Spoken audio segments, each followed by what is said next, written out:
العلی العظیم اعوذ باللہ السمیع العلیم من الشیطان اللعین الرجیم بسم اللہ الرحمن الرحیم الحمد للہ الذی هدانا لہذا وما كنا لنهتدی لولا ان هدانا اللہ لقد جاءت رسل ربنا بالحق والصلاة والسلام والتحیۃ والاکرام علی رسول الفضل جد الحسن والحسین بالقاء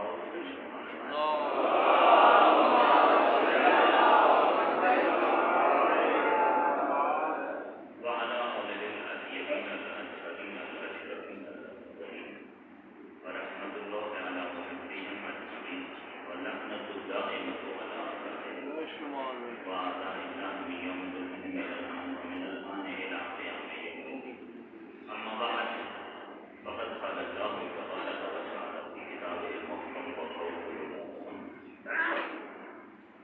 بسم الله الرحمن الرحيم فأقم وجهك للدين حنيفا فطرة الله التي فطر الناس عليها لا تبديل لخلق الله ذلك الدين القيم ولكن أكثر الناس لا يعلمون صلوات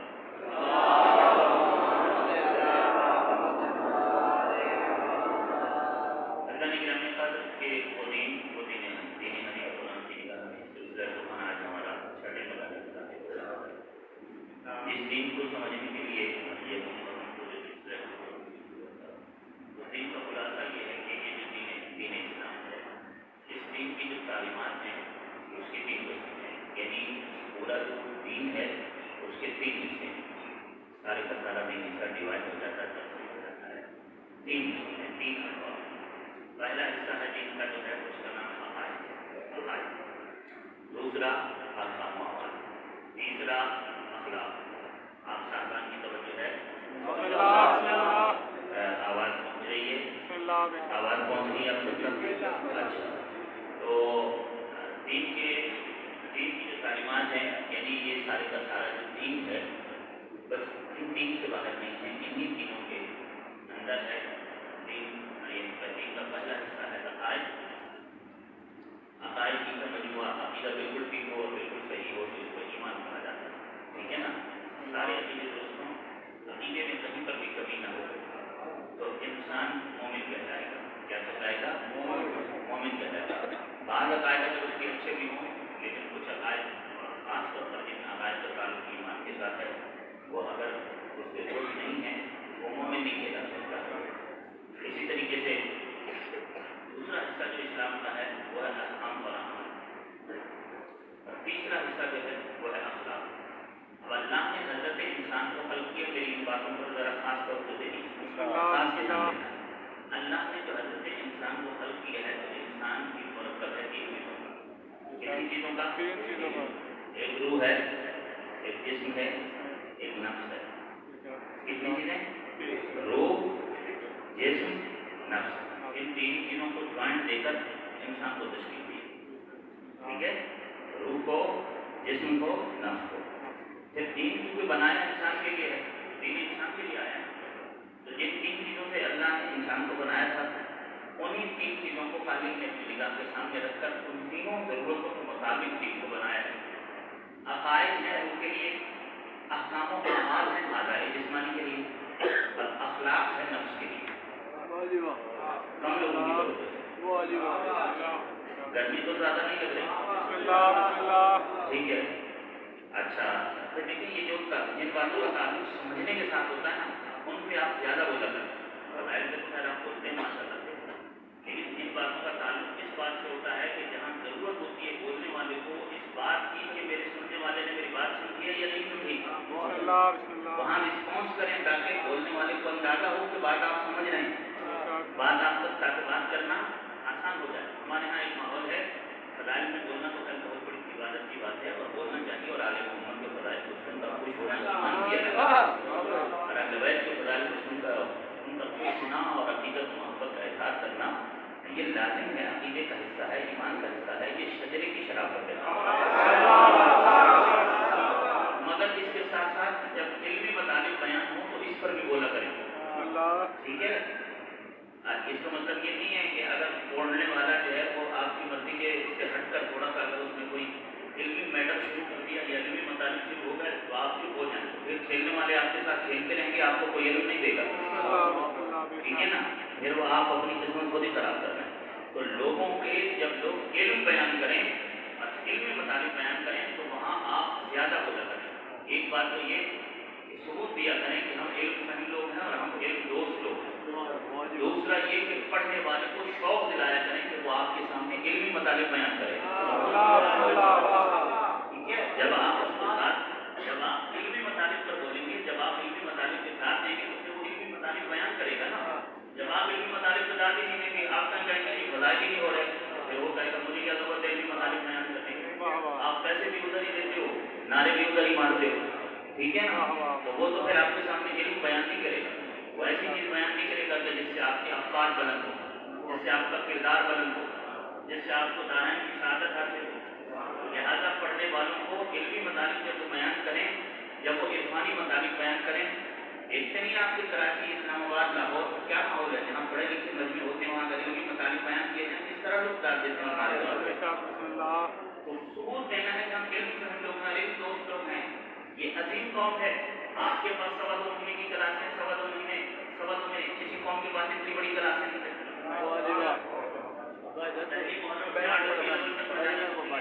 جس قوم کے پاس اتنی بڑی اوپن یونیورسٹی ہو, اس کی علمی سطح تو بہت بلند ہونی چاہیے, اس کی فکری سطح تو بہت بلند ہونی چاہیے, اس کی ذہنی سطح بہت بلند ہونی, اور اپنا ذوق کرانا چاہیے. علمی مطالب سننے کا ذوق پیدا کیا جائے, علمی مطالب پر داد دینے کا ذوق پیدا کیا جائے. بھائی آپ کی سماعتیں, آپ کی سماعتوں کا رخ چینج کریں گے تو پڑھنے والوں کی خطابتوں کا رخ چینج ہوگا. جب سماعتیں ایک خاص زاویے کے تحت چل رہی ہیں تو خطابتیں نہیں کرتے, خطابتوں کا رخ تو ویسے ہی ہوگا. ٹھیک ہے, جو چیز آپ کو چاہیے. تو لوگوں نے بہت کھیلا ہے آپ کے ساتھ, آپ خود اپنی قسمت اچھی بنانے کی کوشش کریں, ٹھیک ہے نا. اپنی قسمت کو سنوارنے کے لیے اور اپنا رخ موڑنے کے لیے خود اپنے آپ کو آمادہ کریں. آپ کیوں کسی کے لیے کھلونا بن جاتے ہیں؟ کوئی جس طرح چاہے آپ کے ساتھ کھیلے اور آپ سے نعرے لگوا کے اور خوب آپ سے پیسے بٹور کے چلا جائے. پیسے نیاز ہوتی ہے, آپ دیکھنا زیادہ دیں, اچھی بات ہے, لیکن اگر وہ آپ کی تقدیر اور نصیب کے ساتھ کھیل کر آپ سے زیادہ پیسے لے جاتا ہے تو وہ تو آپ کے ساتھ کھیل رہا ہے. اب آپ کی مرضی ہے کہ آپ اس کو موقع دیں کھیلنے کا, وہ کھیلتے ہیں. قومیں جب تک لا الہ الا اللہ وہاں پہ قومیں حق کا یغیر ما بانفسہم, جو قوم اپنی حالت خود نہیں بدلتی, اللہ بھی اس کی حالت کو نہیں بدلتا. فکری طور پر, عقلی طور پر ہم نے اپنی حالت کو خود تبدیل کرنا, خود چینج کرنا. انسان ہے عقل کی وجہ سے. کس کی وجہ سے انسان ہے؟ عقل کی وجہ سے انسان, شکل کی وجہ سے انسان نہیں ہے. انسان کو انسان شکل کی وجہ سے نہیں کہتے, عقل کی وجہ سے کہتے ہیں. اگر انسان کے پاس عقل انسانی نہ ہو تو چاہے یہی شکل ہو جو ہوتی ہے انسانوں کی, انسان نہیں ہے وہ حیوان ہے. یہ میں نہیں کہہ رہا پوری علمی دنیا جا کے سنبھال لیں, وہ انسان نہیں ہے. عقل کے بغیر جو ہے وہ انسان نہیں ہے. انسان کو اس وقت انسان کہا جائے گا جب اس میں عقل پائی جاتی ہے. اور انسان کا جوہر انسانی عقل ہے. کیا ہے جوہر انسانی؟ عقل. دیکھیے عقل کسے کہتے ہیں؟ عقل کی تعریف بھی نہیں ہے, اور یہ اتنا بھی ذہن میں رکھیے گا کہ عقل کے اعتبار سے تمام لوگ برابر نہیں ہوتے. عقل کے اعتبار سے سب لوگ برابر نہیں ہیں. جس میں جتنی عقل ہوگی اتنی ہی انسانیت ہوگی, جس میں جتنی عقل پائی جاتی ہے اتنا ہی انسان ہوگا. ٹھیک ہے. اصل ترقی ہے انسانی ترقی. اصل ترقی کیا ہے؟ انسانی ترقی. آپ جتنا اپنی عقل میں اضافہ کریں گے آپ نے اصل انسانی ترقی کی. اس بارے میں کتنے لوگوں کی توجہ ہے کہ ہم اصل انسانی ترقی کرنی چاہیے؟ کتنے لوگ ہیں ایسے کہ جو یہ کہہ سکتے ہیں کہ میں اپنی اصل انسانی ترقی کی طرف متوجہ ہوں؟ اور جب میں صبح اٹھتا ہوں تو مجھے یہ فکر ہوتی ہے کہ مجھے اپنی اصل انسانی ترقی کرنی ہے. تو کتنے لوگ ہیں ایسے کہ جو یہ کہہ سکتے ہیں کہ میری یہ کوشش ہوتی ہے کہ میرا کل آج سے چینج ہونا چاہیے, آج کا دن میں کل سے تبدیل کروں, میں فکری اور عقلی اعتبار سے آگے بڑھتا ہوں. فکری اعتبار سے, علمی اعتبار سے, عقلی اعتبار سے. افسوس کی بات نہ ہوگی کہ نعرے جو لگائے گا باب العلم کی فضائل سن رہا ہے اور رہے گا جاہل. باب العلم سے تعلق ہو